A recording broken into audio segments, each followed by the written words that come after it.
Old Marley was as dead as a doornail.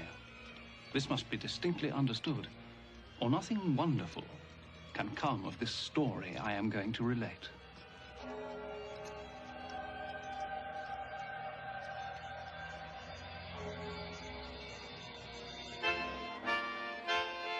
On Christmas night all Christians sing to hear the news the angels bring. On Christmas night all Christians sing to hear the news the angels bring.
7 years ago today. What's that you say? Mr. Marley died. 7 years ago this very day. Would it be too much to ask that you return to the work for which I pay you so handsomely? Mr. Cratchit! The fire's gone cold, Mr. Scrooge. Come over here, Mr. Cratchit. What is this? A shirt. And this? A waistcoat. And this? A coat. These are garments, Mr. Cratchit. Garments were invented by the human race's protection against the cold. Once purchased, they may be used indefinitely for the purpose for which they are intended. Coal burns. Coal is momentary, and coal is costly. There will be no more coal burnt in this office today. Is that quite clear, Mr. Cratchit? Yes, sir. Now, please get back to work before I am forced to conclude that your services are no longer required. Yes, sir.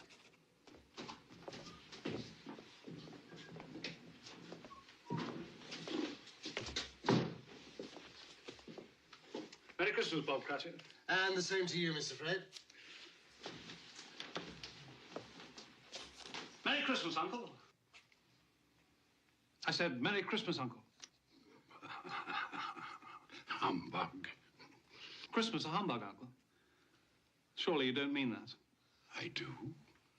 What's Christmas but a time for buying things for which you have no need, no money?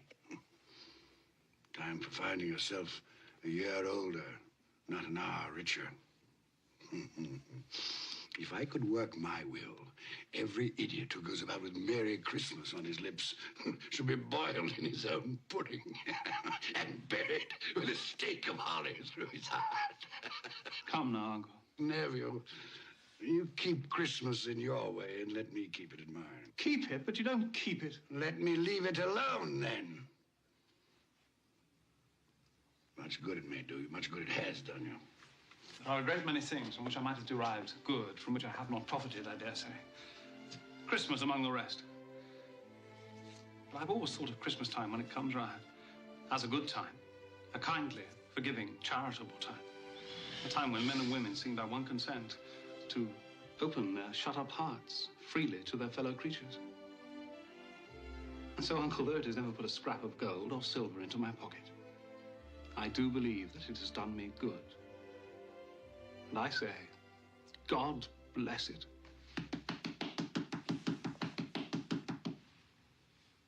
Not a sound from you, and you'll keep your Christmas by losing your situation. You're quite a powerful speaker, sir. I wonder you don't go into Parliament. Please don't be angry, Uncle. Come, dine with us tomorrow. Dine? I'd see myself in hell first. It would be a great joy to me. And to my wife. Yes, your wife. I'm told she brought very little to the marriage. A poor girl, Einstein. I love her. And she loves me. Love. Good afternoon, nephew. I want nothing from you. I ask nothing of you. Why can't we be friends? You are wasting my time. I'm sorry to find you so resolute. We've never had a quarrel, so far as I know. And so I shall keep my good humor. And wish you a Merry Christmas. Goodbye. And a Happy New Year.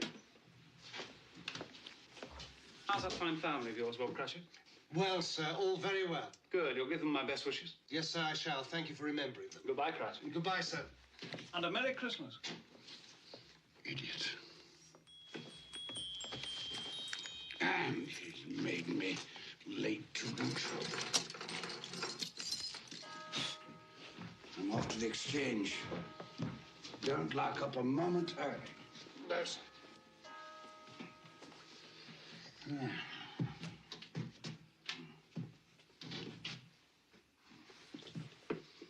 You'll want all day tomorrow, I suppose. If it's quite convenient, sir. It's not convenient. And it's not fair. If I were to hold back half a crown from your pay for it, you'd think yourself ill-used, I'll be bound.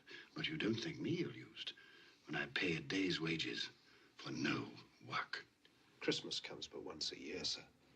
Poor excuse for picking a man's pocket every 25th of December. And I suppose you must have it. Be here all the earlier the next morning, Cratchit. Yes, sir, I shall. I certainly shall. Make sure. Yes, sir. And a Merry Christmas to you, Mr. Scrooge. Humbug. Ah.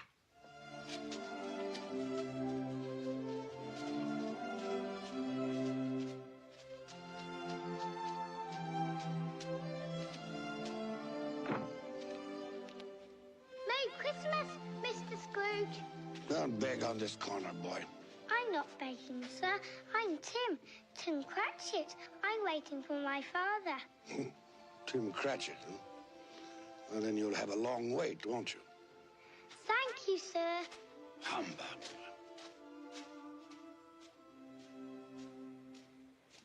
Our Saviour Christ and His Lady on Christmas Day, on Christmas Day. Our Saviour Christ and His Lady on Christmas Day in the morning. Clear the road. Pray with Out of the way. Let me us through. the ships all three on Christmas Day, on Christmas Day. Pray with us down the ships all three on Christmas Day in the morning.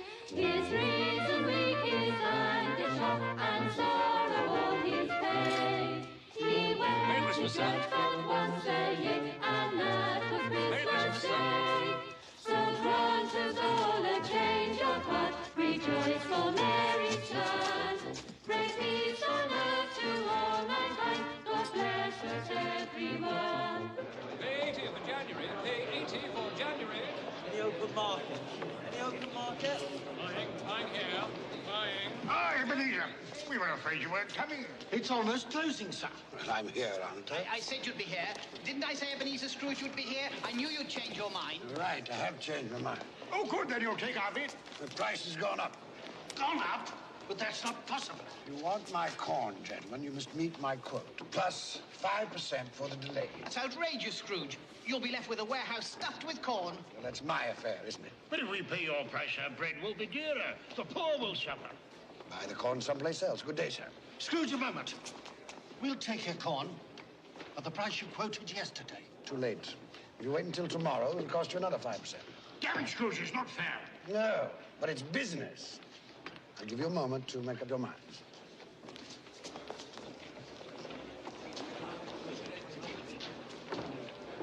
right, Scrooge. Done and done. Very good, gentlemen. Now, make sure that a draft for the entire amount of this transaction is deposited with my clerk. I don't ship until I have the cash in hand. Good day. Mr. Scrooge, I presume. Indeed you do, sir. You don't know us. Nor do I wish to. My name is Poole, and this is Mr. Hackett. Excellent. Now, if you'll allow me to pass. Let me explain something. At this festive season of the year, it seems desirable that those of us with means should make some slight provision for the poor and destitute who suffer greatly at this time. Provision? Are you seeking money from me, then? Many thousands are in want of common necessaries. Hundreds of thousands are in want of common comforts. Are there no prisons? Plenty of prisons. The workhouses, they still in operation? They are. I wish I could say they were not. The treadmill, the poorhouses, still in full vigor? All very busy, sir. I was afraid from what you said that something had stopped them in full force. A few of us are endeavoring to raise a fund to buy the poor some meat and drink, and food and warmth. What can we put you down for, sir? Nothing. You wish to be anonymous? I wish to be left alone. Since you asked me what I wish, gentlemen, that is my answer. I don't make merry myself at Christmas, and I can't afford to make idle people merry. My taxes help to support the public institutions which I have mentioned, and they cost enough. Those who are badly off must go there. Many can't go there, and many would rather die. If they would rather die, perhaps they had better do so, and decrease the surplus population. Surely you don't mean that, sir. With all my heart. Now, if you will go about your business, gentlemen, and allow me to go about mine. Good day.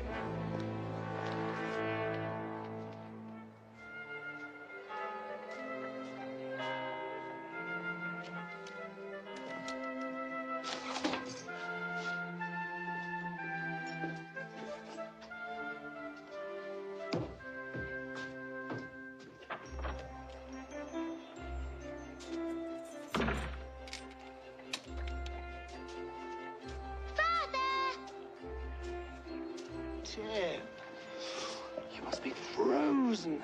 I'm all right now. Could we go home by Cornhill and watch the boys and girls play in the snow? Of course we can. Tim, I'm to have the whole day off tomorrow. We'll be together, the whole family, for the entire day. Hurrah for Christmas, the best day of the year! He struggles hell, but in his heart and gold in all his days. His reason weak, his anger shock, and sorrow all his pain. Sing well to church, and saying, Look, They're having such fun, Father.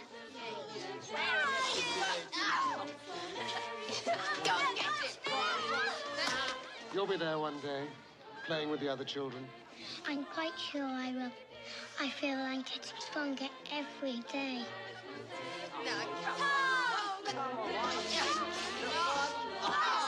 We must go home now. Your mother will be waiting for us. Yes, it's time to go home.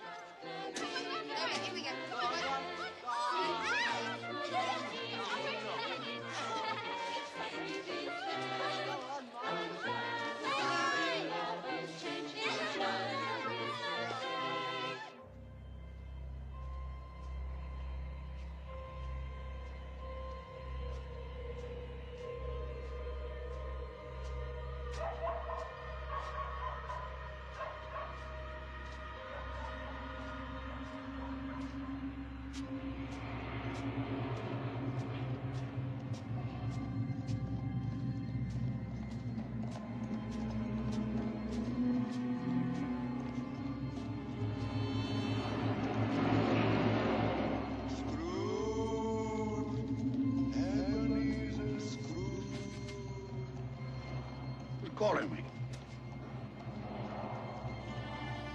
No one call my name.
Humbug.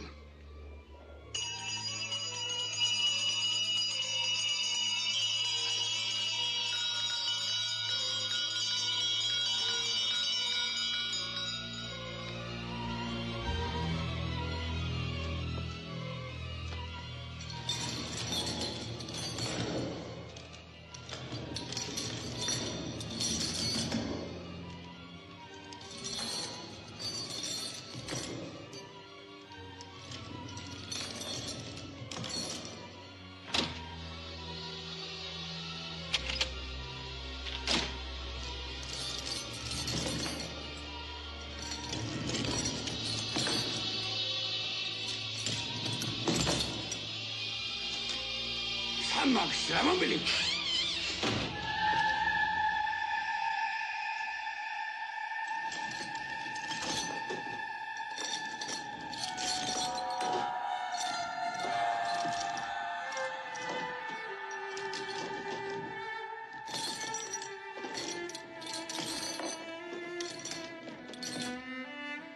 What do you want with me?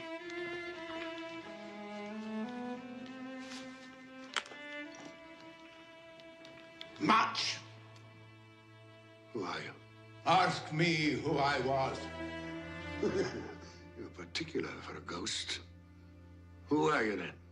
In life, I was your partner, Jacob Marley. Can you sit down? I can. We'll do it then.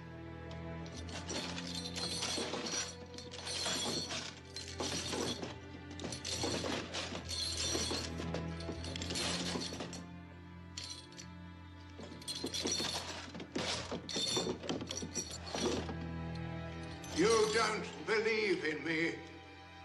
I don't. What evidence would you have of my reality beyond that of your own senses? I don't know. Why do you doubt your senses? Because a little thing affects them. A slight disorder of the stomach. It might be a bit of bad beef, a blot of mustard, a fragment of an underdone potato. There's more of gravy than of grave about you, whatever you are. Humbug, I tell you, humbug!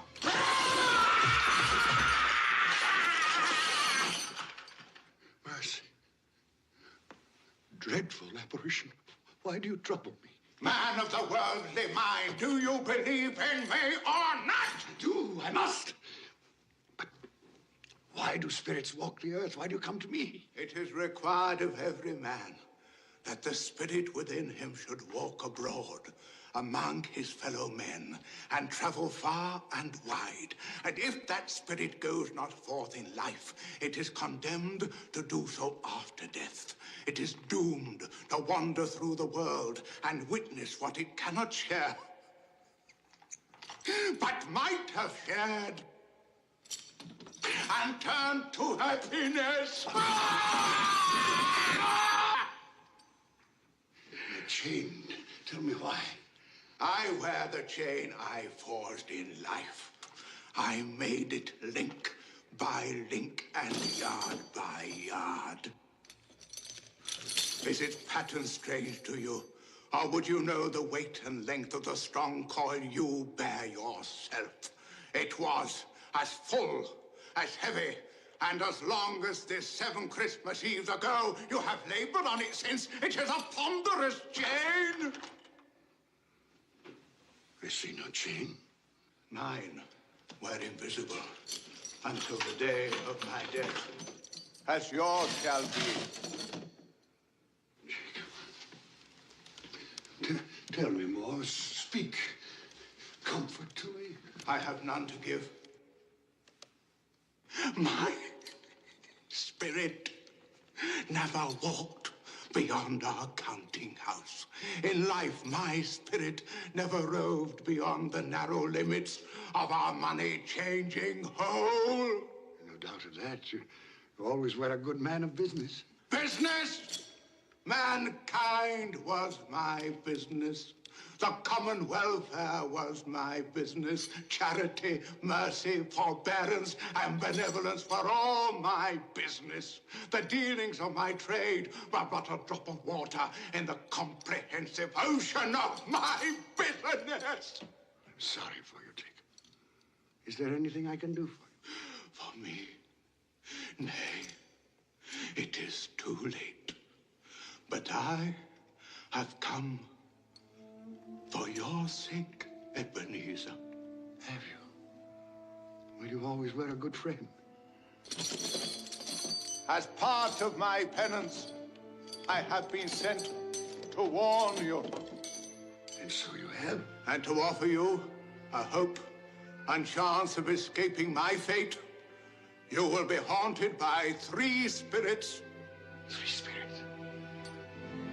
Is that the chance and hope you mentioned? It is. Well, in that case, I think I'd rather not. Expect the first tonight, when the bell tolls 1. Couldn't they all come at the same time, Jacob, and have it over? Expect the second on the stroke of 2. The third, more mercurial, shall appear in his own good time.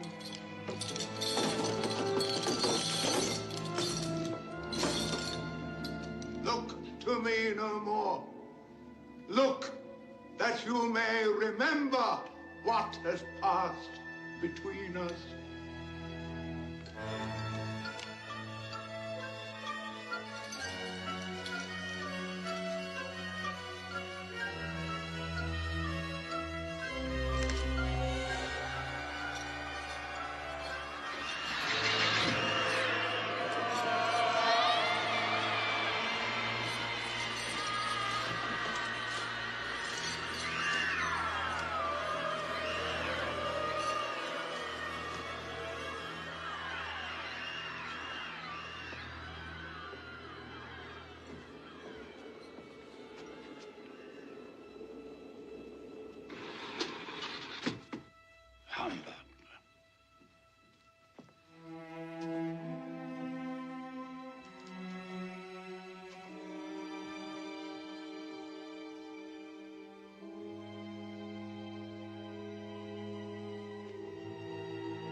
Something I ate.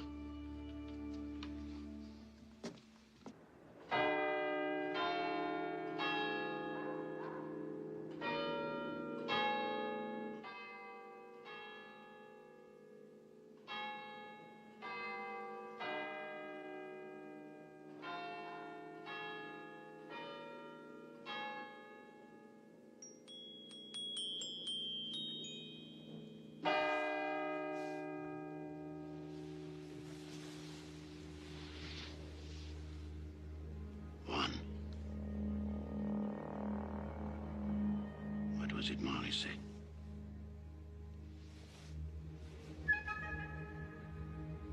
Nothing.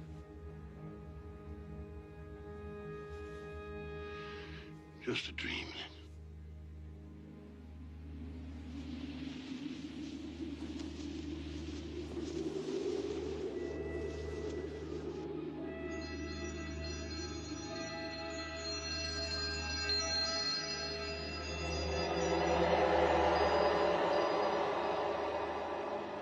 The spirit whose coming was foretold to me? I am. Who and what are you? I am the ghost of Christmas past. Long past? No, your past. Perhaps you would do me the favor of placing upon your head that cap that you hold in your hand. I bring the light of truth. Would you use this cap to put it out? I beg your pardon, I had no intention of offending. What business brings you here? It is for your welfare that I appear. I can think of no greater welfare than a night of uninterrupted sleep. Be careful, Ebenezer Scrooge. I speak of your reclamation. Well, if it's reclamation, then let's get on with it. Come.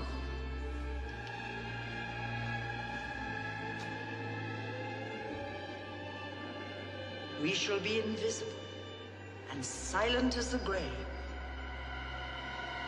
You will now see a child. a youth. You will see yourself, Ebenezer. The air is so clean.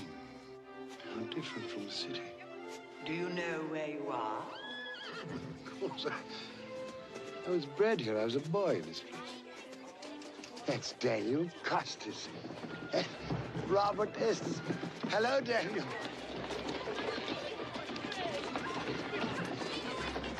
The big one there, that's David Tyler. David, look here, it's Ebenezer. I told you, Ebenezer. They can't hear you. How happy they all seem.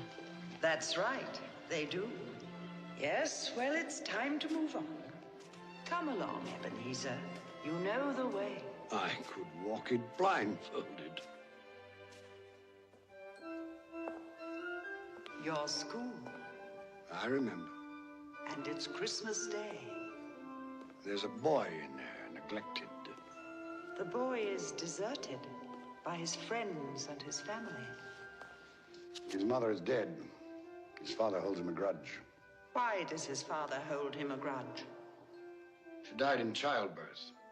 His birth. Weep for the boy if the tears will come. He has his friends, even on this day. From his beloved books. There's Ali Baba. Dear old honest Ali Baba. And the Sultan's groom, turned upside down with a genie. But not a real child to talk to. Not a living person. Robinson Crusoe, not real. And Friday, and the parrot, with green body and yellow tail, not real. He made do, this boy. Let us see another Christmas Day. When you were a youth. Fan. Fan! Dear, dear brother. I've come to bring you home, dear brother. To bring you home. Home.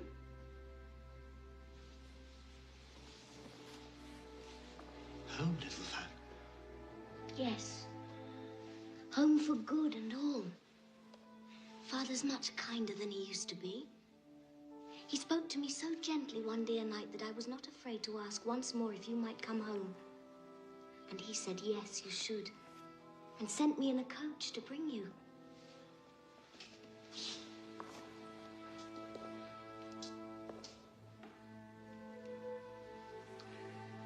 You're quite a woman, little fan. And you are to be a man now. And never come back here. Come along, we mustn't keep Father waiting.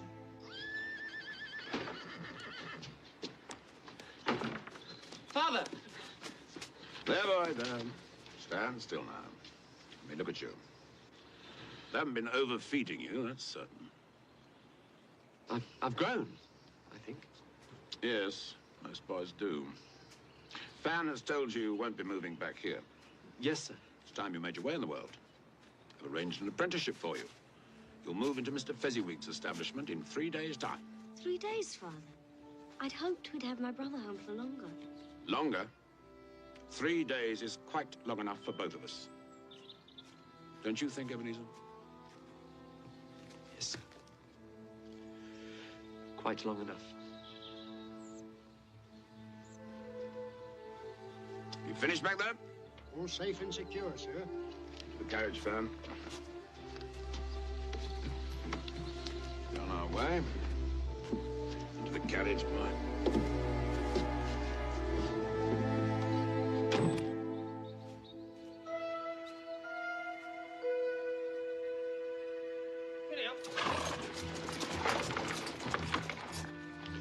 Fan pleaded for more time, but my father was very stern man. Fan. She died a young woman. She had such a generous nature. Yes, too young. Old enough to bear a child. One son, Fred, your nephew, Fred Hollowell. Yes. who bears a strong resemblance to your sister. Does he? I never noticed. You never noticed?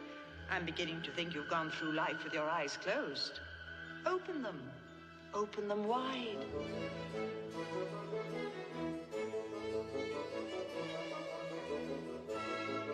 You know this man? It's old Fezziwig. Hmm? Oh, yes, my dear. Would you ask Mr. Pudding to refer that matter to Mr. Scrooge? Eh? Thank you, my dear. And you know this place? No, was I not apprenticed here? Pay attention, everybody. Dick, Ebenezer, pens down. No more work tonight, boys. It is Christmas Eve. So, close those ledgers down, Ebenezer and Dick. Clear away in here, everybody. We need the room. Here we go, lad. You'll enjoy yourself tonight, Master Ebenezer. That is an order. Yes, sir, I'll try. Well, put your heart in it. You put enough of yourself into your work, and I have nothing but praise for the way you've discharged your duties. But you're young, eh? There's more to life than bolts of cloth and musty old ledgers, eh?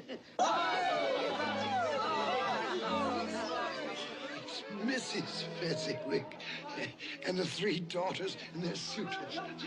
Happy Christmas to you all. Merry Christmas. And Belle. I had forgotten how beautiful she was.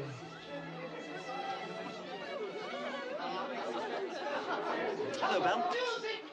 Hello. Would you like to dance? Yes.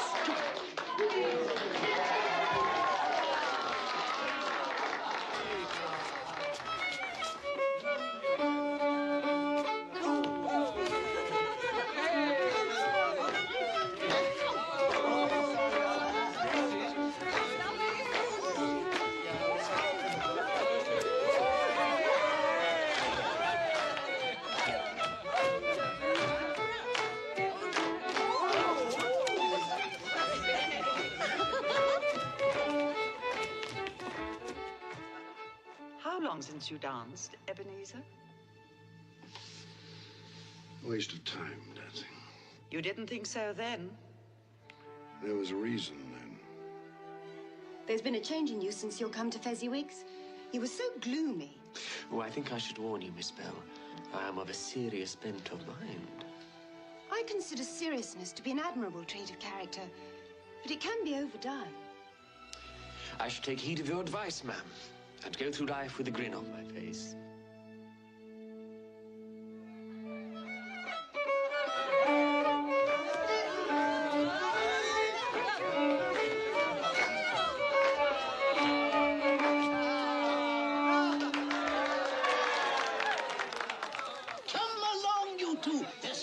Sir Roger de Coverley. Time enough to sample the punch when you're old and fat like me, eh? Oh, I'd best partner my wife before that young scamp goes dancing off with her. Oh, what a difference it makes, Ebenezer, to travel the rough road of life with the right female to help bear the burden, eh?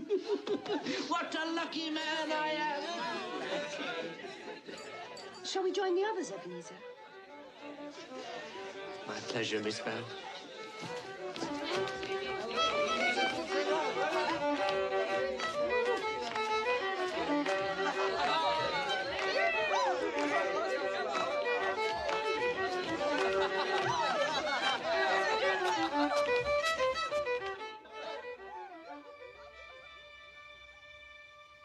Old Fezziwig.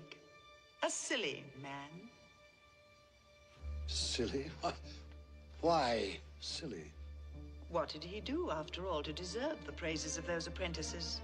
Spent a few pounds, danced like a monkey, beamed a great smile. Well, the happiness I gave was quite as great as though it had cost £1,000. Just small things.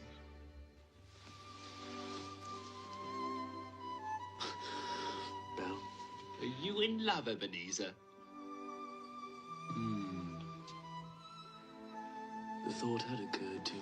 She's too good for you. One day, when I've made my fortune, then I'll deserve her. It was a night never to be forgotten. Never. But you did forget, often. No? Look, another Christmas Eve. Delayed by the pressure of business. Do you remember? No.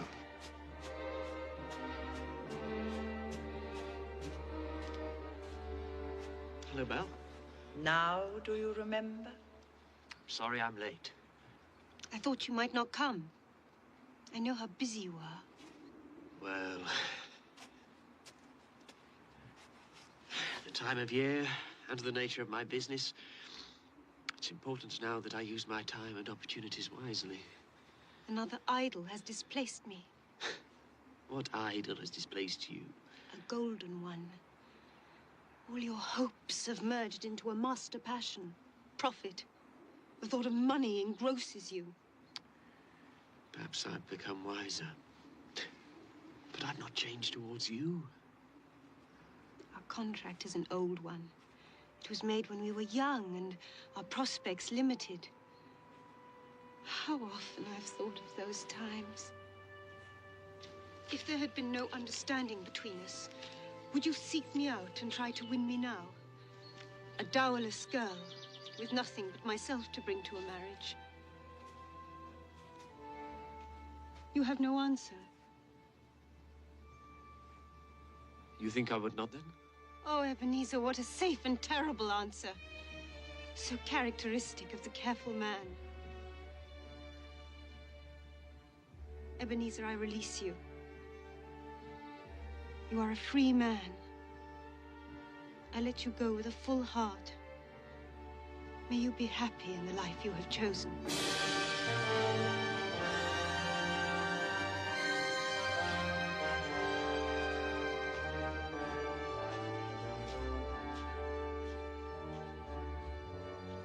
I almost went after her. Almost carries no weight, especially in matters of the heart.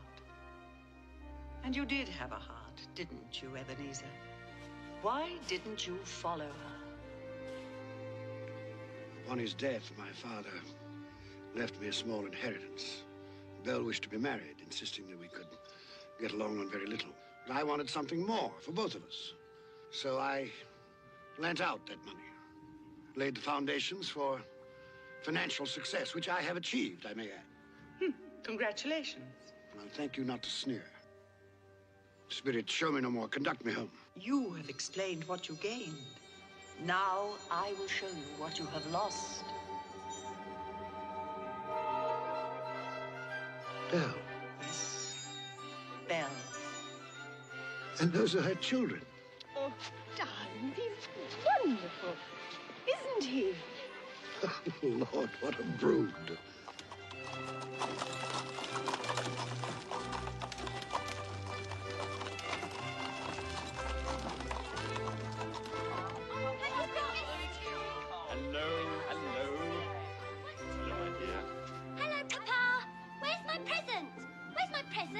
You'll have to wait until tonight. All of you. Presents on Christmas Eve, as usual. Fancy. It might have been mine. The same thought occurred to me. I saw an old friend of yours in the city this afternoon. Who was it? Guess. I can't. I don't know. Ebenezer Scrooge. Mr. Scrooge it was. I passed his office window and it was not shuttered. He had a single candle lit upon his desk. His partner, Jacob Marley, lies on the point of death, I hear. And there he sat, Ebenezer Scrooge, alone. Quite alone in the world, I do believe. Poor Ebenezer. Poor wretched man. Spare me your pity. I have no need of it. They can't hear you. And as for you, I've had enough of your pictures from the past. Leave me. Haunt me no longer. Truth lives. Truth lives. Truth lives. Truth.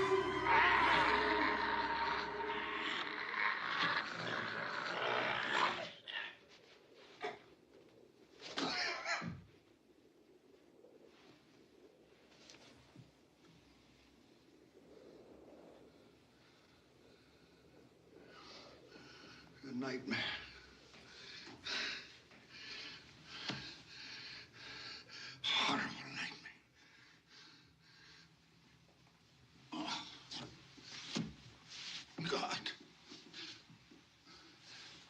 Let me sleep. Let me sleep in peace. Peace.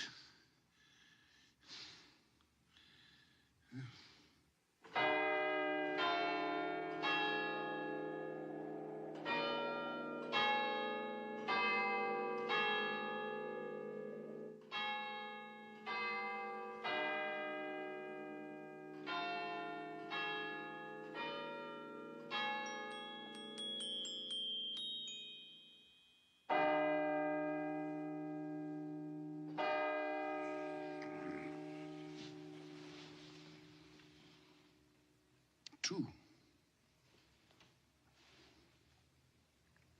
Well, Jacob Marley, where is this spirit of which you spoke so glibly? You did say at the stroke of two, didn't you, Jacob? Mistaken in death, as you were in life, old partner.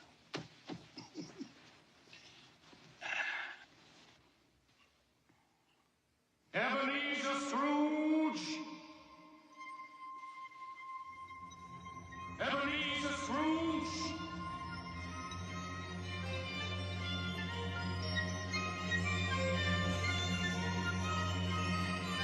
Come in! I intend to.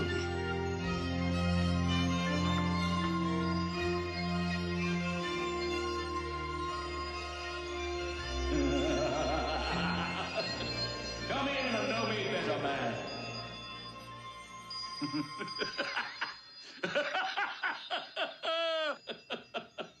You've never seen the likes of me before, eh? It's quite true, I have not. You never walked forth with any of the younger members of my family? No, not that I remember. Nor any of my elder brothers born these later years? I'm afraid not, no. Do you have many brothers, Spirit? Over 1,800! Tremendous family to provide for. Take hold of my robe, Ebenezer Scrooge.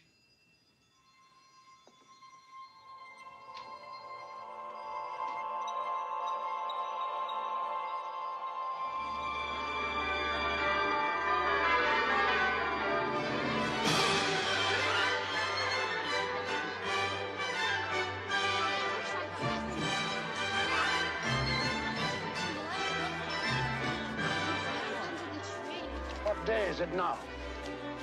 Don't you know? Christmas morning.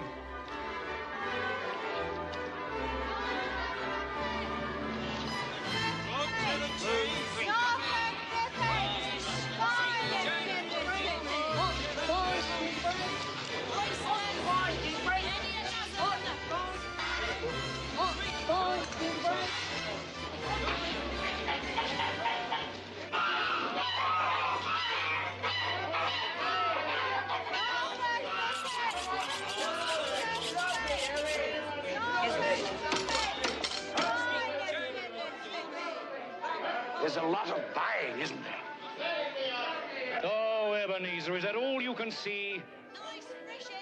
Follow me, and I'll show you to what good use these wares can be put. Is there some peculiar power which emanates from your torch? Oh, yes. There is.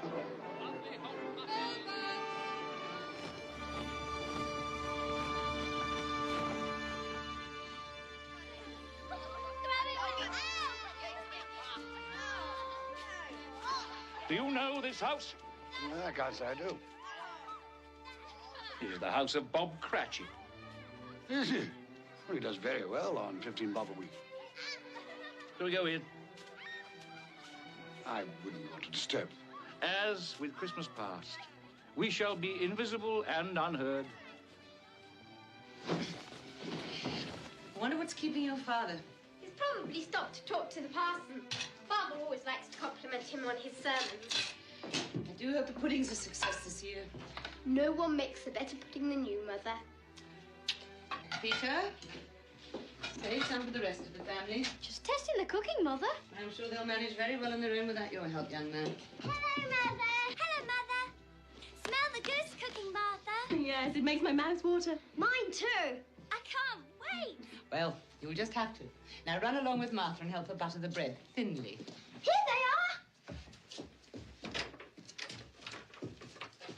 Merry Christmas, everyone. You're late, Bob Cratchit. Oh, and you're quite like an icicle, Tim. You've been dawdling. Father had a long talk with the minister. Thought as much. Come, Tim, listen to the pudding hissing on the fire. It's like a giant snake inside the copper. Go along with your brother and sister, Tim. I'll begin the wine. Off you go, then. Come on. How did you behave in church? As good as gold. Better. Mother's very worried if it'll turn out all right. Look how they support him. What did you say? Nothing. It's, nothing. Somehow he gets thoughtful sitting by himself so much. He thinks the strangest things. He told me coming home that he hoped that the people in church saw him because he was a cripple, and that it might be pleasant for them to remember on Christmas Day who it was that made lame beggars walk and blind men see. It seems to me that Tim is getting stronger every day, that his limbs are growing, that he's in better spirits, it seems to me. Yes, Bob. I'm sure you're right. He's getting stronger. Well, we're all here. That's the important thing. Belinda, help me with the goose. Yes, Mother.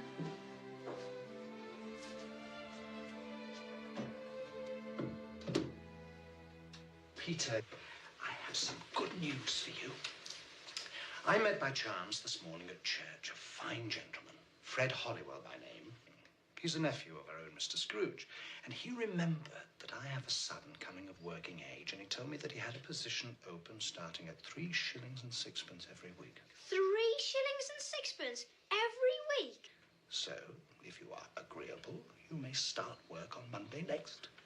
Now I can begin to help you and Mother.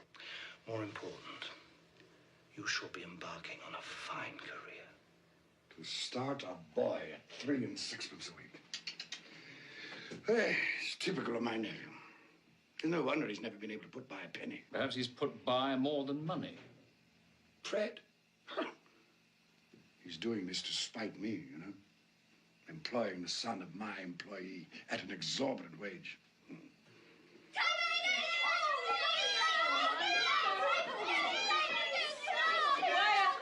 Quiet, children, quiet. Enough for an army! Soap around and Chris. Mother, you've outdone yourself. Is it all right, then? Hurry, Father, cut the goose. I can't wait. Haven't we forgotten something? Lord, we thank you for the bounty you have placed before us. We thank you for this day of love and joy. We thank you for allowing us to be together, to share with each other and with you the fullness of our hearts on this special day. Amen. Amen. Amen. Amen. What? You say something? No. Oh, I thought I heard you. No, I said nothing.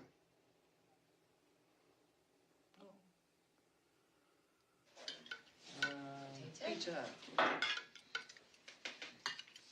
Alice. Linda. Potato, Alice? A very small goose. It's all Bob Cratchit can afford. Me. Are we all served? Yes. Then let's begin. And a Merry Christmas to us all. A Merry Christmas to us all.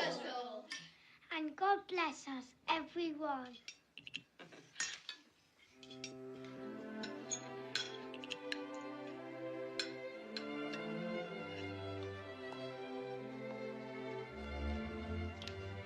Tell me, Spirit, will he live? I see a vacant place at this table. I see a crutch without an owner, carefully preserved. If these shadows remain unaltered by the future, the child will die. No, say he will be spared. If these shadows remain unaltered by the future, none other of my species will find him here. But if he is to die, then let him die, and decrease the surplus population. You use my own words against me. So perhaps in the future you will hold your tongue until you have discovered what the surplus population is and where it is. It may well be that in the sight of heaven you are more worthless and less fit to live than millions like this poor man's child.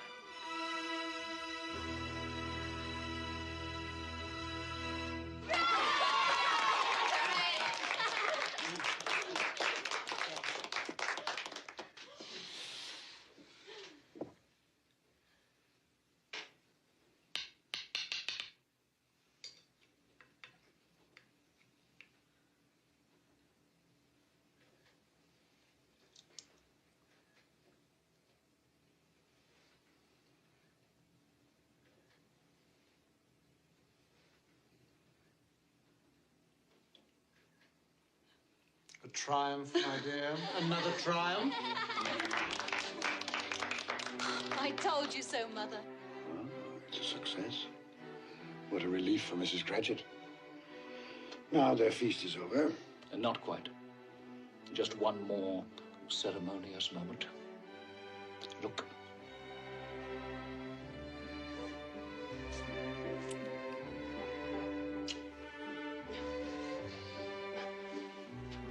Now, I would like to propose a toast to Mr. Ebenezer Scrooge, the founder of our feast. Mr. Scrooge.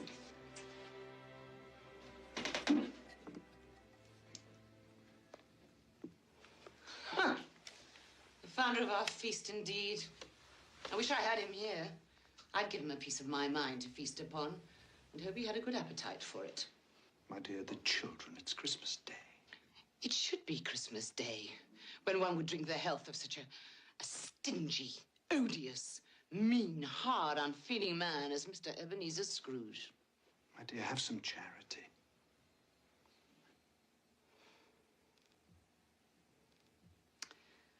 Oh, well. I'll drink his health, for your sake, and the day's sake, but not for his. Long life, Mr. Ebenezer Scrooge. A Merry Christmas and a Happy New Year.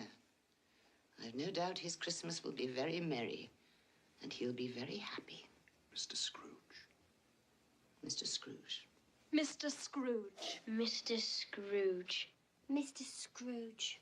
Mr. Scrooge.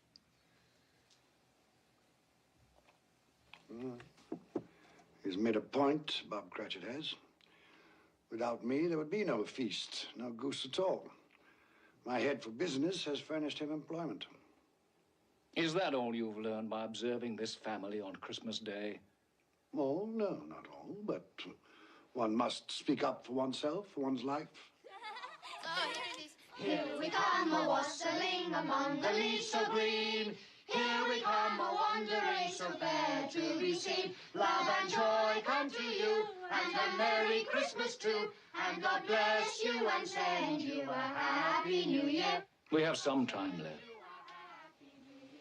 Take my robe. Love and joy come to you, and a Merry Christmas too.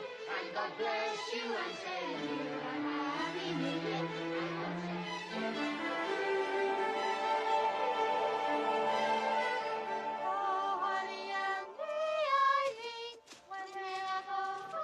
Where are we now? Just a street. Any street. This house. We'll go in here. Think it might amuse you. I'm in no mood to be amused.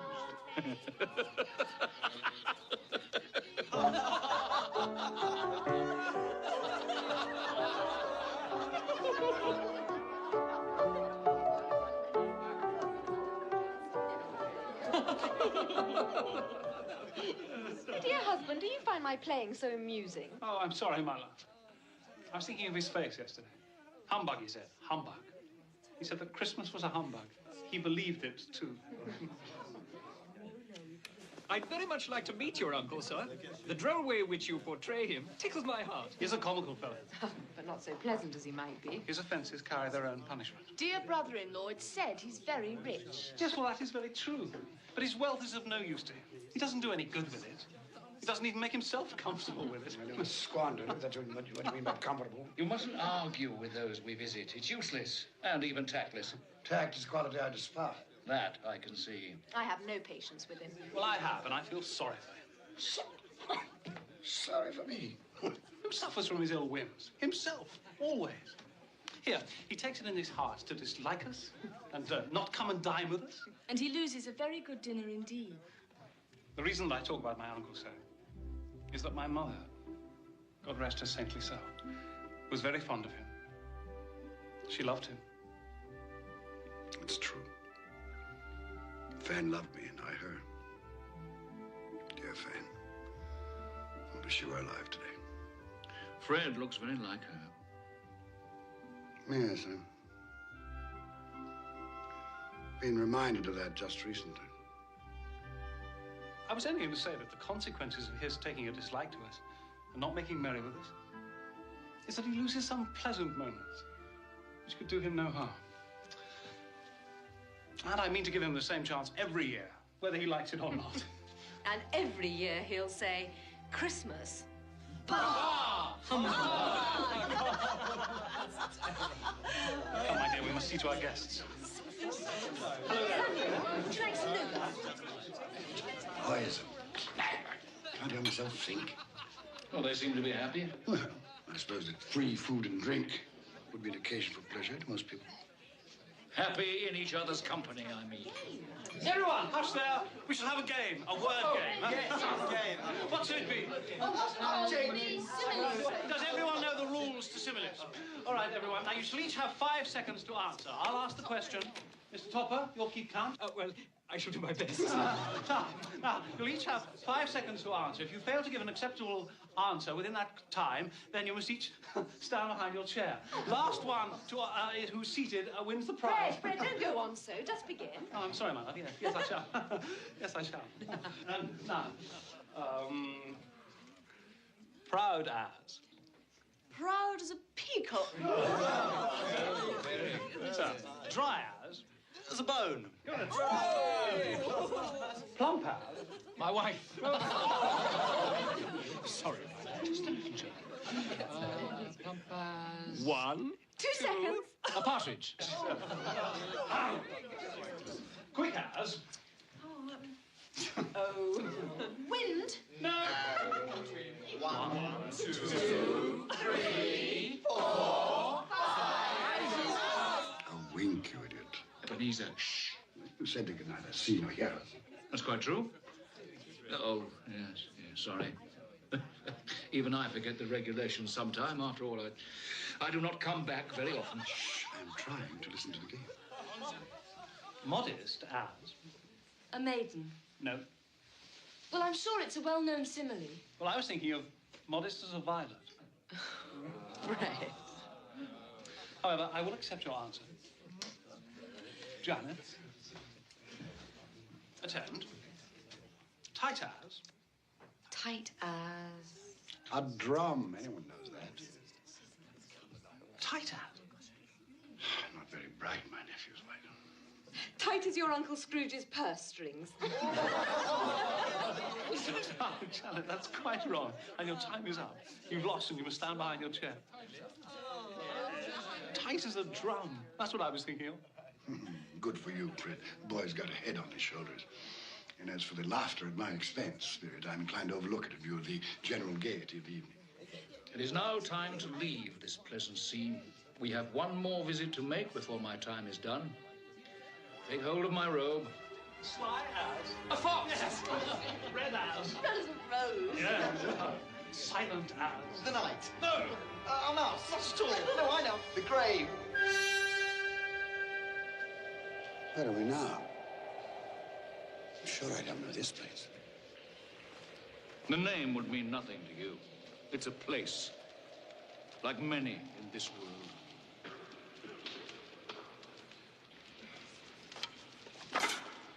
Do we have enough wood for the night? Ah, it'll last through. At least there's one thing still free in this country. Mary, Peter, they're cooked. They're too hot. It'll be cold soon enough. Where did you get these, Father? I didn't steal them, if that's what you're saying. She didn't say you stole them, Ben. She should have some respect. Don't berate the girl. They fell from a cart into the road. Your father's not a thief, girl. Not yet.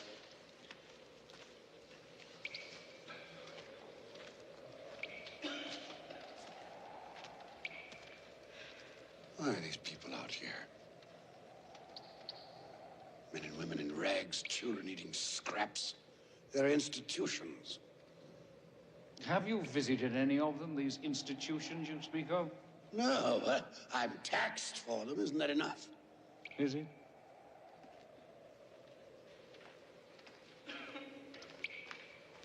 Ben, come back to the fire.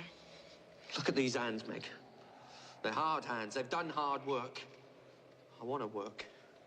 I want to have bread for my children. It's not right that there's no work. We're together, Ben. That's the important thing. I love you, Meg. I love the children. Tomorrow, take the children and go to the parish poorhouse. No. No. I'd rather we all drowned in the river than go to one of those places and be separated forever. Until I get work. No. Ben, we're a family. We stay together. Come. Come back to the fire. Come.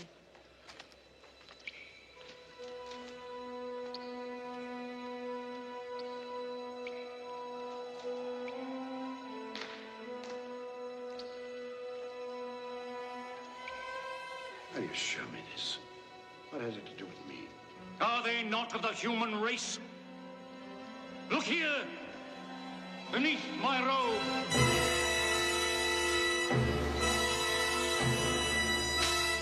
Look upon these!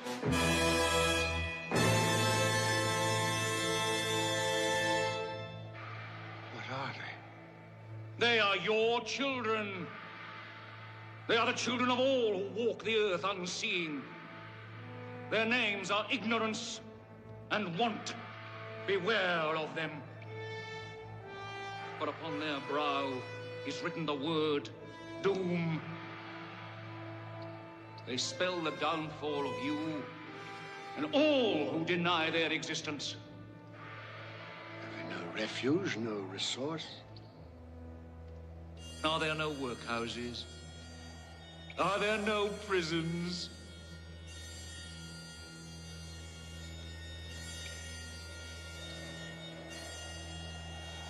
Cover them.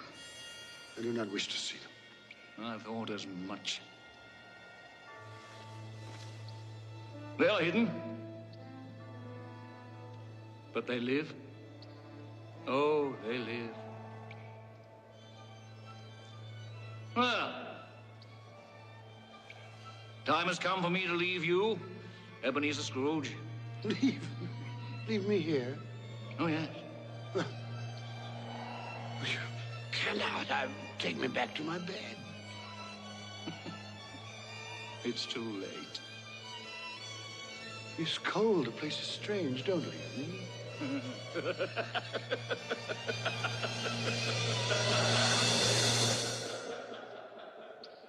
Spirit, come back. I wish to talk.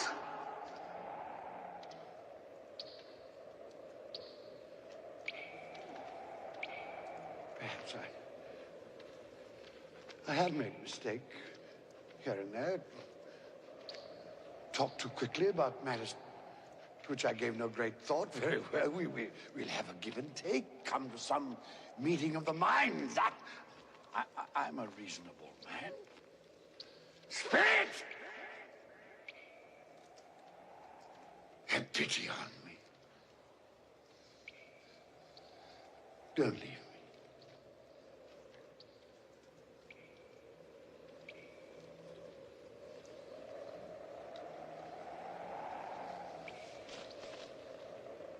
have I done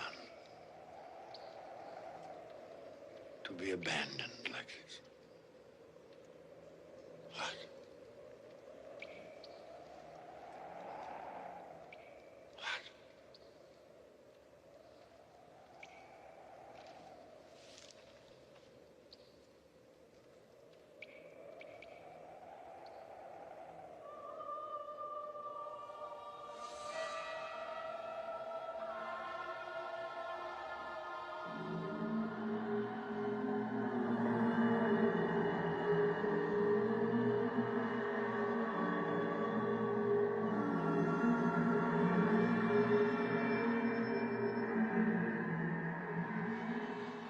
Are you the spirit which Jacob Marley foretold would visit me?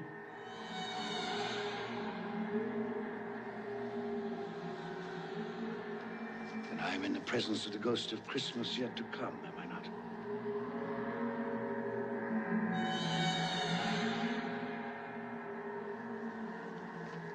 You're about to show me the shadows of the things that have not happened, but will happen in the time before us. Is that so? I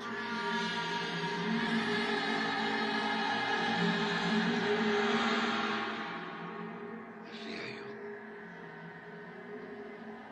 more than any specter I've seen.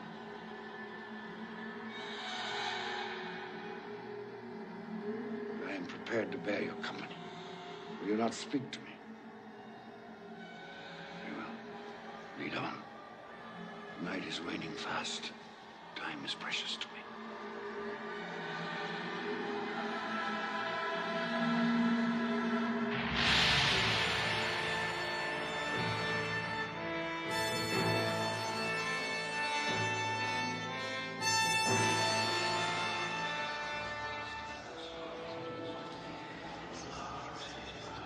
This place, I know it very well. The exchange, it's like a second home to me.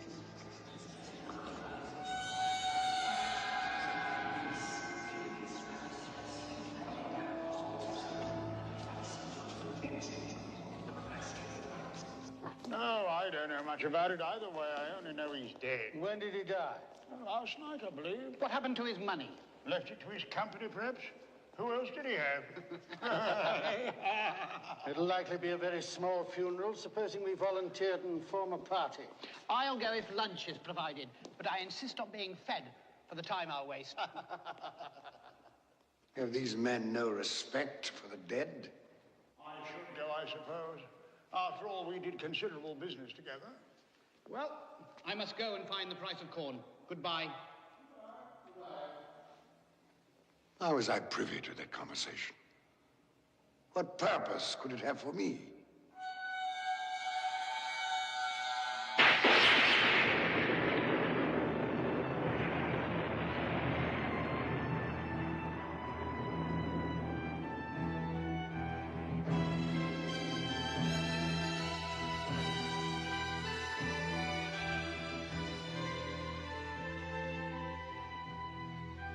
Merciful heavens, what is this?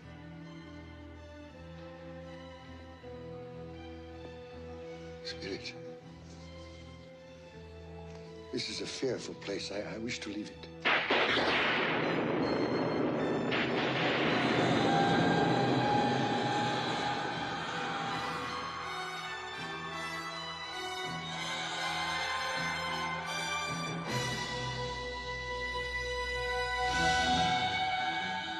No, I will not. This you cannot make me do. I say I understand you. That is sufficient to the moment. Furthermore, there must be someone in this city who feels some emotion because of this man's death. I demand to see that person.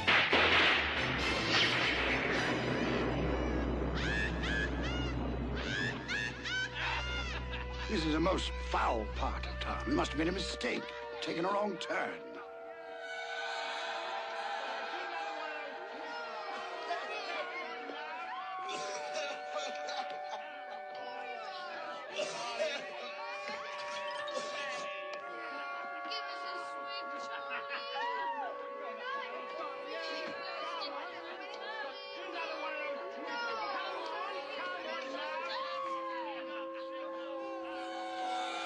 In there?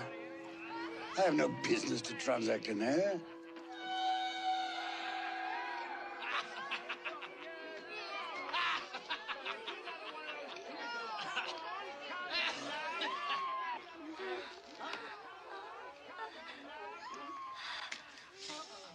Sit up, Mrs. Dilber. Am I to pay you for goods I haven't seen? You'll not ask me how I came by these. Every person has a right to take care of himself. That's my motto. Well, he always did. And who's the worse for the loss of a few things? Not a dead man, I suppose. No, indeed. I mean, if he'd wanted to keep him after he was dead, the wicked old screw, why wasn't he more natural in his lifetime? If he had been, he'd have had someone to look after him when he was struck with death. Instead of lying there, gasping out his last, alone, by himself.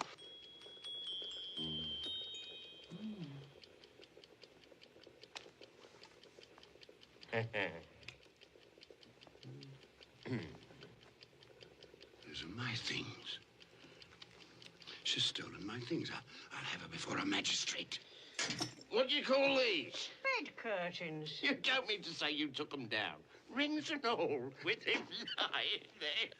Why not? And don't get wax on his blankets. His blankets? I hope he didn't have anything catching. I wasn't so fond of him as I'd loiter about if he did.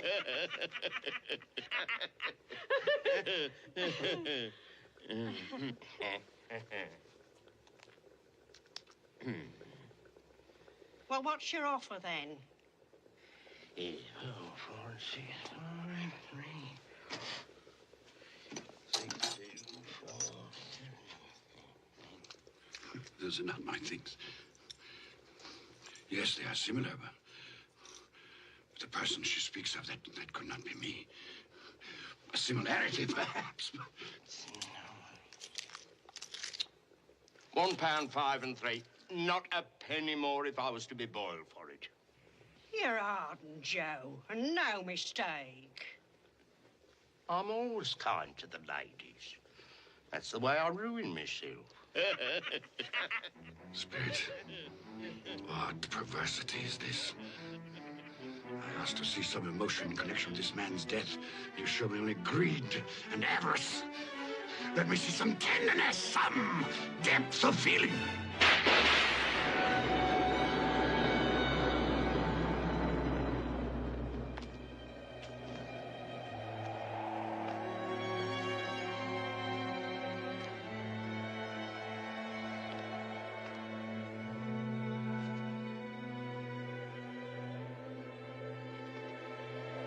Must be some confusion.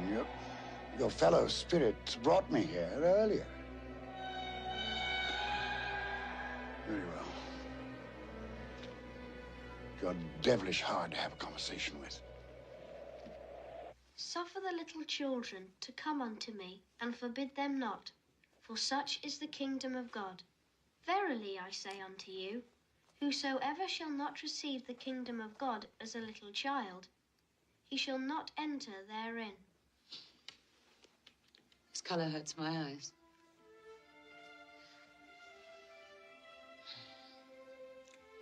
It's better now. This work makes my eyes red. And I wouldn't show red eyes to your father when he comes home. Not for the world. It must be nearly his time. Past it, rather. I think he walks slower than he used to these last few evenings, Mother. Yet I've seen him walk home with Tiny Tim on his shoulders very fast indeed. And so have I. And so have I. And so have I. But he was very light to carry. And your father loved him so that there was no trouble. No trouble. There is your father now. Hello, Father.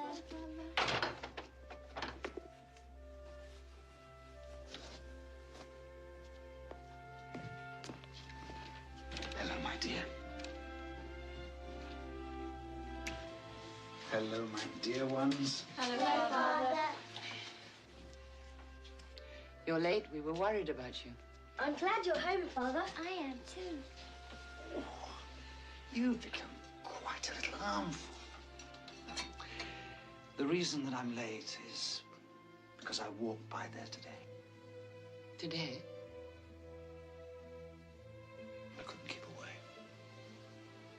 It's so quiet and green. You shall see it on Sunday.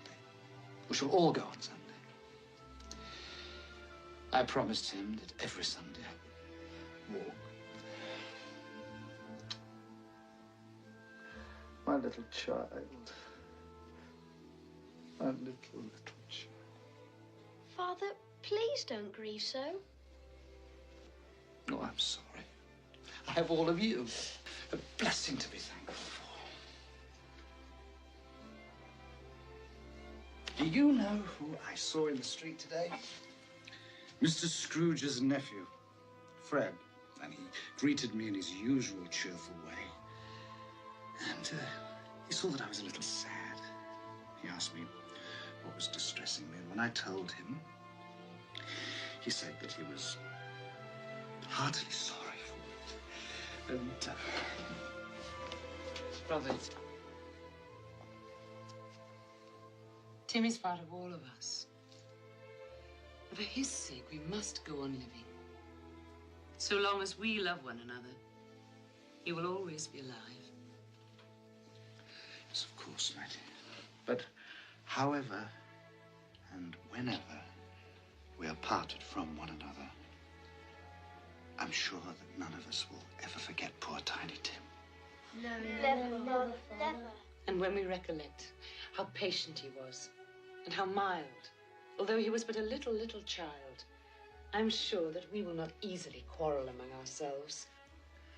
I am a happy man. I am a truly happy man. I asked for tenderness and depth of feeling. And you've shown me that. Nothing more I need see. Take me home.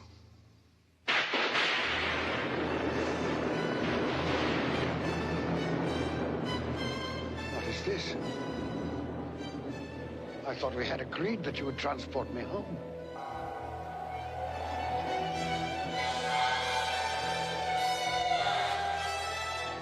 Inspector,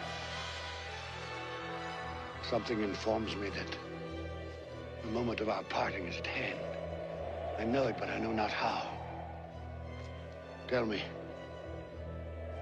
what man was that whom we saw lying dead?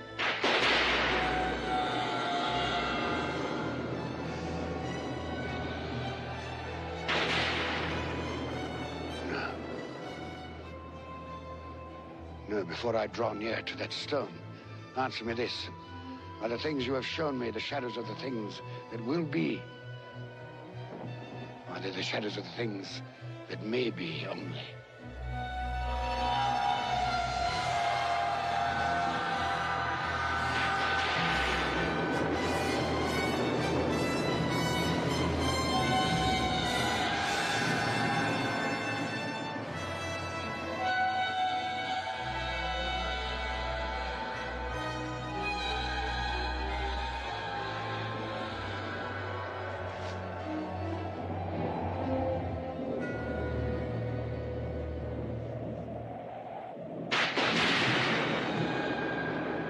Men's courses will foreshadow certain ends. I accept it. But if those courses be departed from, the ends must change. Tell me that is so by what you show me.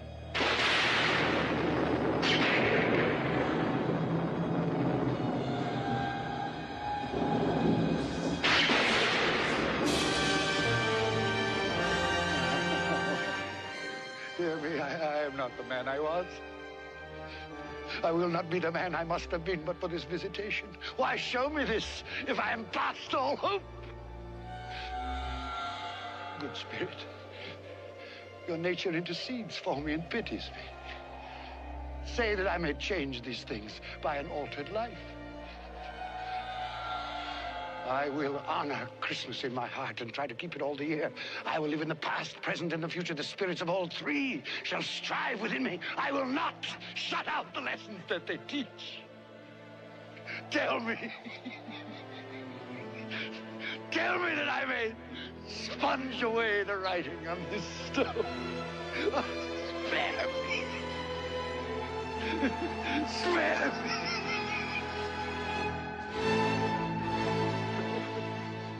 Spare me.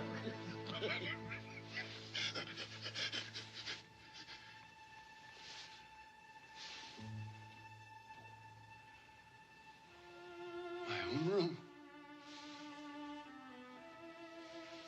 I'm alive. Oh, thank you, Spirit. I will keep my promise. I will live in the past, present, and the future. The spirits of all three will strive within me. Oh, heaven and Christmas time be praised for this. I say this on my knees, Jacob Marley.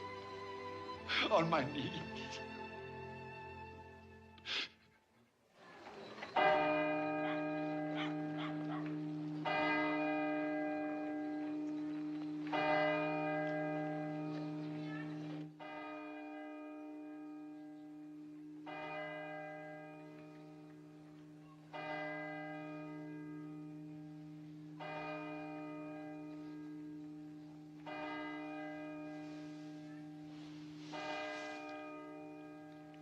O'clock.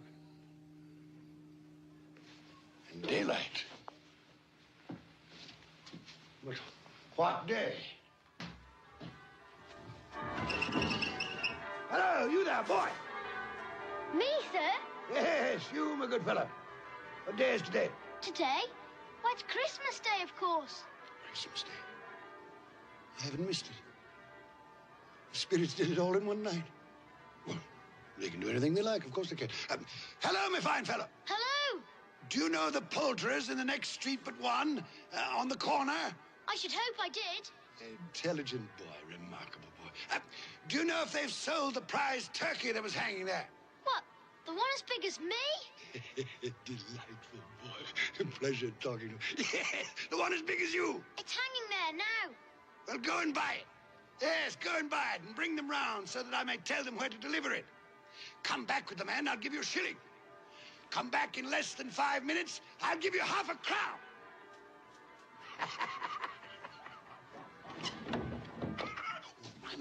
I must dress myself. So much to do. I don't want to lose any time.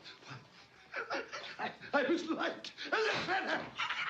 I'm as happy as an angel. I'm as merry as a schoolboy.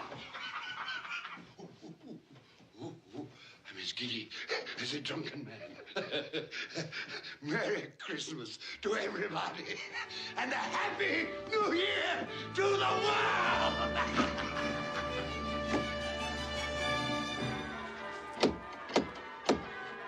If this be a prank, boy, I'll box your ears. He was in that window. I swear it. Oh, there you are. This boy here says you wish to purchase this turkey here. Yes, quite right. Here's your half-crown for a service well rendered. Thank you, sir. Splendid boy. Now, there is an address and the price of the turkey. You'll take this fine bird to Bob Cratchit in Camden Town. The directions are all written down. You leave immediately this very moment. Yes, sir. You'll say only that it comes from a friend. And it must be there in time for Christmas dinner. It will be, sir. Good fellow. Here's a little something for your trouble. Oh, thank you, sir. Here. Not to offer you. Thank you, sir. Merry Christmas. Wonderful day.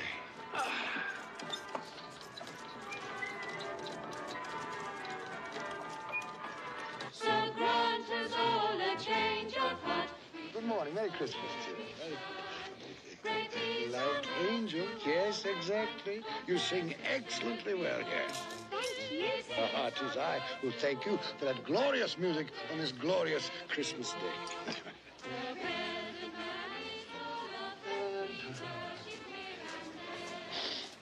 Good morning, gentlemen. Oh, gentlemen, good morning, gentlemen. Merry Christmas to you. Mr. Scrooge, Yes, that is my name. I fear it is not pleasant to you. Allow me to beg your pardons, and please accept my pledge to the poor and needy for... Lord bless me. My dear Mr. Scrooge, are you quite serious? If you please, and not a farthing less. There are a great many back payments included in that, I assure you. What can I say to such generosity? Don't say anything. My dear sir. Will you come and see me? We will. Oh, we will indeed. I'm very much obliged. Thank you 50 times. Thank you, sir. Bless you. Thank you. The orphanage shows me right.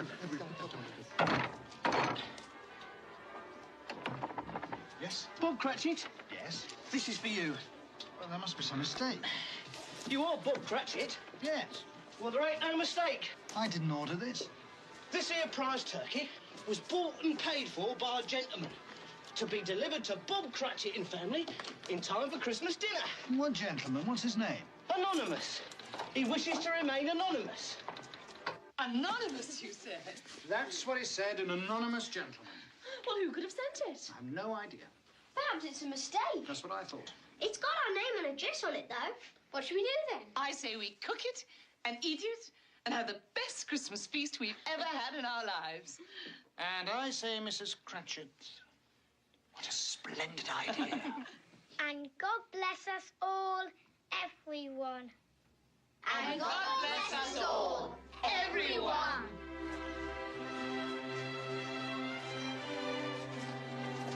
Merry Christmas, sir. Merry Christmas.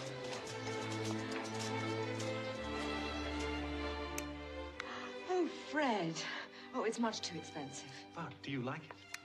Oh, I love it. Oh, it's the most beautiful thing I've ever seen. Well, then, it belongs upon your wrist, my darling. Merry Christmas. Oh, Fred, I do love you. Oh, and not just for this. I know. I know. Well, who can that be? Well, no one's expected this, have they? My God. It's Uncle Ebenezer. Your uncle? What in the world would he want? Open the door, Mary. I'm sure I don't know.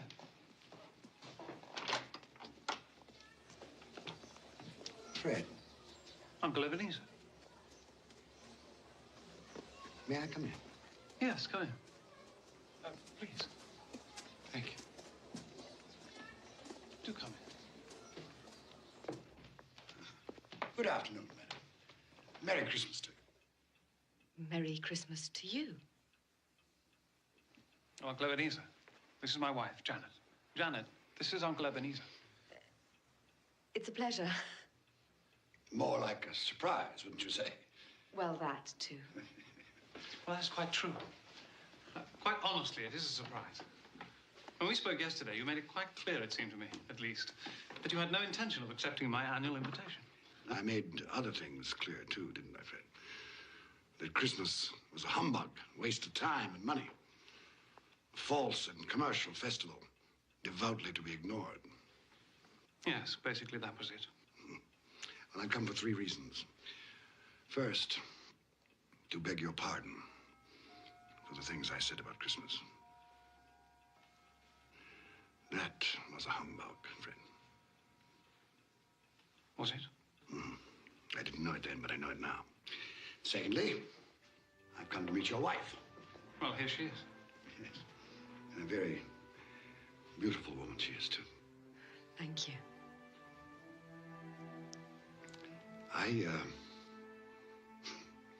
I was in love once. Would you believe that? Yes. But I possessed neither the courage nor the optimism, perhaps the depth of feeling that you two have. Thirdly, if the invitation to dine with you today is still in force, I accept. Of course it's still in force. Hurrah! I was sure that one day... You were sure, were you? Well, apparently you were right. Yes, I should like to dine with you and your friends. You'll be more than welcome. You like games, don't you? Yes. Yes, as a matter of fact, I do. Do you ever play similes? It's one of our favorites. Perhaps we could play today. Quite possibly. I'm very good at it. And should the phrase tight as be thrown out, the answer is a drum. Why, yes, so it is. Good.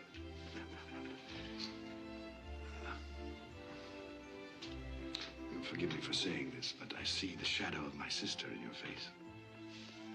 I loved your mother, Fred. For a time there, I forgot just how much I loved her. Perhaps I chose to forget. Well, now, if it isn't too much trouble, I should like to sample some of that punch fruit you're so famous. Of course. You've made us both very happy, Uncle Ebenezer. Have I? Yes. God forgive me for the time I wasted.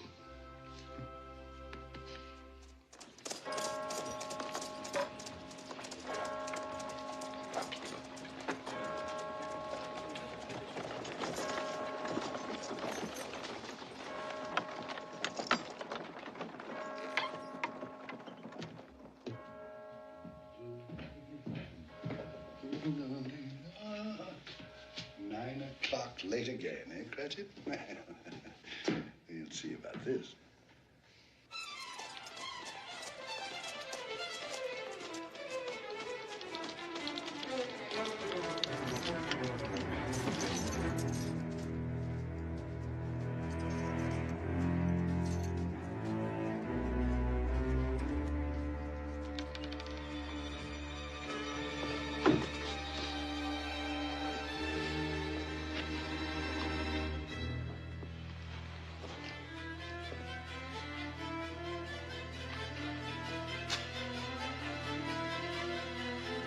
Mr. Cratchit!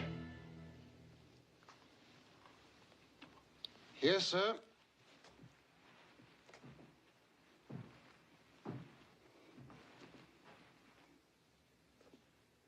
Do you know what time it is? Yes, sir. What time is it? 18 minutes past the hour, sir.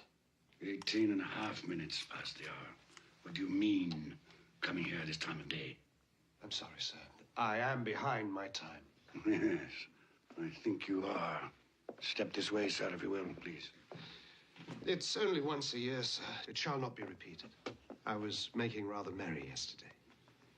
Well, I'll tell you, my friend, I'm not going to stand for this any longer.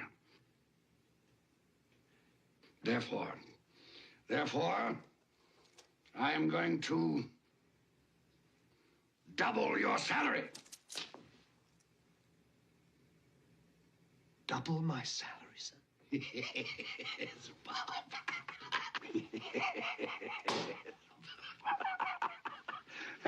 A Merry Christmas to you. I'll double your salary for a start, and I'll endeavor to assist your family in any way I can. And Tim will walk again, and grow stronger and stronger upon my life, he will. Well, we'll discuss the particulars this afternoon over a Christmas bowl. Well, what's the matter with you? Nothing, sir. Well, it's just that... Nothing. Thank you, sir. My good fellow, make up the fire before we freeze to death. Buy some more coal before you dot another I, Bob Cratchit. Yes, sir.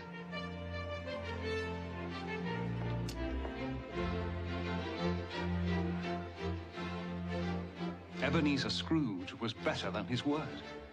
He became as good a friend, as good a master, as good a man as the old city knew. And to Tiny Tim, who did not die, he was a second father. It was said of Ebenezer Scrooge that he knew how to keep Christmas well, if any man alive possessed the knowledge. May that be truly said of us, and all of us. And so, as Tiny Tim observed, God bless us, every one.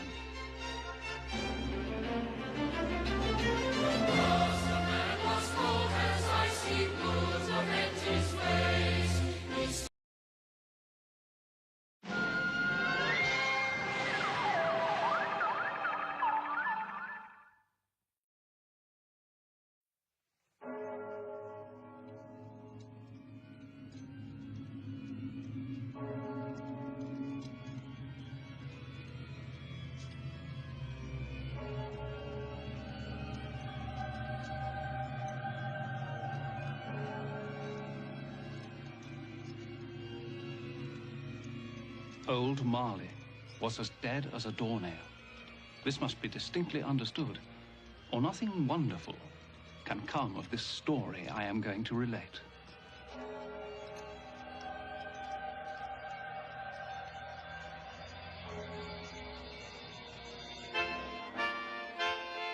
On Christmas night, all Christians sing to hear the news the angels bring. On Christmas night, all Christians sing to hear the news the angels bring.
"7 years ago today, What's that you say? Mr. Marley died. 7 years ago this very day. Would it be too much to ask that you return to the work for which I pay you so handsomely? Mr. Cratchit! The fire's gone cold, Mr. Scrooge. Come over here, Mr. Cratchit. What is this? A shirt. And this? A waistcoat. And this? A coat. These are garments, Mr. Cratchit. Garments were invented by the human race's protection against the cold. Once purchased, they may be used indefinitely for the purpose for which they are intended. Coal burns. Coal is momentary, and coal is costly. There will be no more coal burnt in this office today. Is that quite clear, Mr. Cratchit? Yes, sir. Now, please get back to work before I am forced to conclude that your services are no longer required. Yes, sir.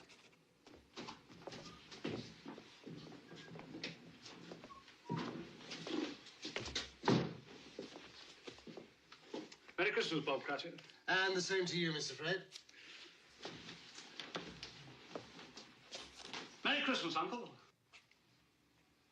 I said, Merry Christmas, Uncle. Humbug. Christmas a humbug, Uncle. Surely you don't mean that. I do. What's Christmas but a time for buying things for which you have no need, no money? Time for finding yourself a year older, not an hour richer. If I could work my will, every idiot who goes about with Merry Christmas on his lips should be boiled in his own pudding and buried with a stake of holly through his heart. Come now, Uncle. Neville, you keep Christmas in your way and let me keep it in mine. Keep it, but you don't keep it. Let me leave it alone, then. Much good it may do you, much good it has done you. There are a great many things from which I might have derived good, from which I have not profited, I dare say. Christmas among the rest. But I've always thought of Christmas time when it comes round as a good time, a kindly, forgiving, charitable time. A time when men and women seem by one consent to open their shut-up hearts freely to their fellow creatures. So Uncle Bert has never put a scrap of gold or silver into my pocket. I do believe that it has done me good. And I say, God bless it.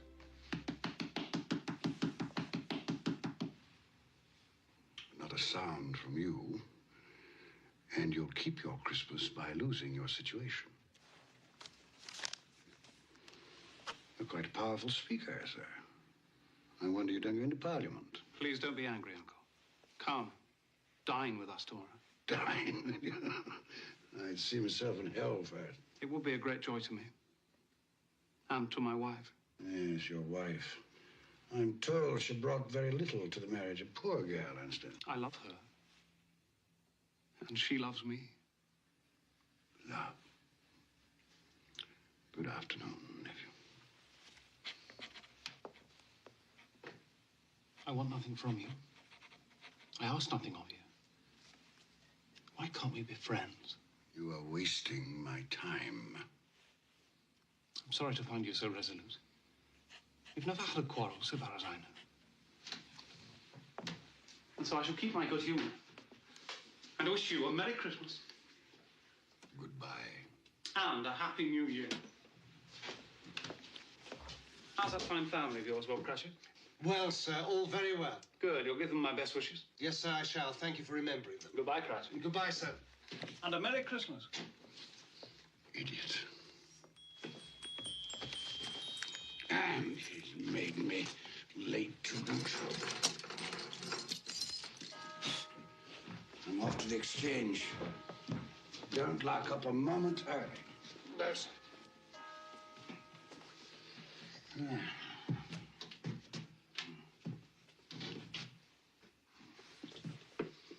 You'll want all day tomorrow, I suppose. If it's quite convenient, sir. It's not convenient. And it's not fair. If I were to hold back half a crown from your pay for it, you'd think yourself ill-used, I'll be bound.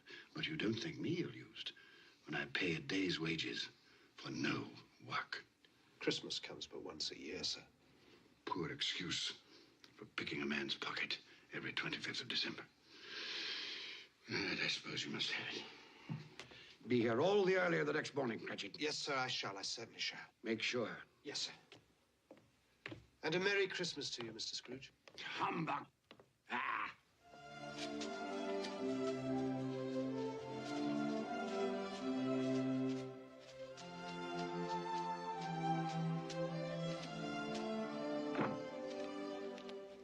Merry Christmas, Mr. Scrooge. Don't beg on this corner, boy. I'm not begging, sir. I'm Tim Cratchit. I'm waiting for my father. Tim Cratchit, huh? Well, then you'll have a long wait, won't you? Thank you, sir. Humbug.